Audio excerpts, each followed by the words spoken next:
All right, Naomi, we're going to give this a shot. We're taking a look at your assembly right here, your entertainment center, and what we're going to do is we're going to simplify this part greatly first because Revit just wants one dumb solid when they drop things in. The multi-body thing in Revit is actually the construction of the building and its components. They don't want to know the interior of the components. So in other words, they're going to be comparing your entertainment center to like a 2x4 on a wall. They don't want to know the internal structure of a 2x4. They don't want to know the internal structure of the entertainment center. They just want to get that footprint in there and see how it's going to take up space. So that being said, let's go ahead. We're going to go on to the Assemble tab in your assembly right here. And right here there's a drop down that says Component. And there's also one that says Shrink Wrap. Okay, so we're going to use the one that says Shrink Wrap. I'm going to just go ahead and accept all. You could change the bill of materials to inseparable because it is going to be an inseparable part, or you could even just say that it is purchased. Depends if you want that to show up on the bill of materials. So we'll just OK that, accepting everything else as default. I'm going to make sure that I have this as one single solid body. If you wanted to, I would keep it simple if I were you. And I'm going to make sure that I am removing all internal voids and that I'm patching all holes. I'll go ahead and OK that. Let's see what we come up with.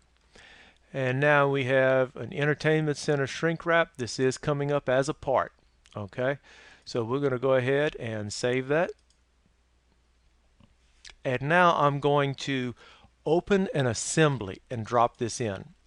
So I'm going to go ahead, start a new assembly. And I am going to place what we just created. Now let me see if I can find where we dropped it at. I think that would be this entertainment shrink wrap number 1. I'll go ahead and ground that at origin and OK that. So now we have one instance of your part placed into an assembly. We're going to go ahead and save this assembly. We'll call it a test assembly. I'll call it, since I have one test assembly already, I'll call it test assembly B, just so it doesn't get angry.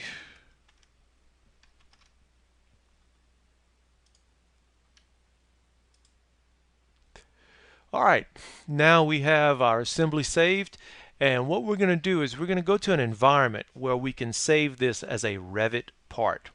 Okay, so we're going to go into the Environments tab, all the way up at the Environments tab, and we are going to find the one that says BIM Exchange. This is where we take an Inventor part and we can create a Revit part with it. So I'm going to go to where it says Export Building Component.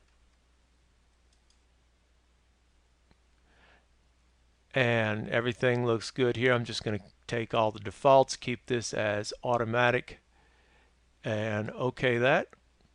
It is going to save a building component in the same place, and it's going to save it as test assembly B. We'll go ahead and save that. And as you can see, it is exporting. Now, it's going to ask us if we want to see a report, and this report's going to tell us if this was successful or not. So right here, it looks like we have all the faces. Everything looks good, successful. This should work because everything is marked as successful.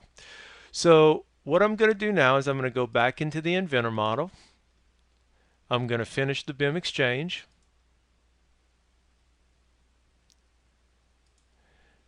Just make sure everything is saved properly. And now I'm going to go into Revit. So this is what you wanted to see. What does it look like in Revit? Well, I have Revit pulled up already. And what I'm going to open is a family. So it's not going to be opened up into a blueprint. I just want to get that one part in so that it can be modified by the architect and then dropped into whatever plan that they have. So when I go to open, I'm going to go to the file where we've been working. And this is just where I've saved your information at.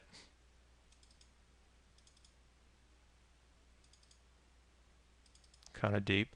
There's our test assembly B that we wanted to put, and I'm going to go ahead and open it up. And this is kind of how it's going to drop in here. You can check and see what its visual style is. Right now it's on wireframe. You could go ahead and put it on consistent colors, or maybe you could change it to realistic. It might show up a little bit better. You can also change the detail to fine. But this is not going to really be where you're concerned. Your concern is that you give it to them to where they can get it into Revit, and they can actually give it more detail and make it look like they want it to look. But everything is the size that you created it at, and it is a perfect footprint. So I guess you could say your work is done there. So let me know if you have any more questions about this, but obviously this one works on this model. There are some little trial and errors sometimes, but if you check that translation report and if everything says successful, then it'll probably work out. Hope that helps you, Naomi.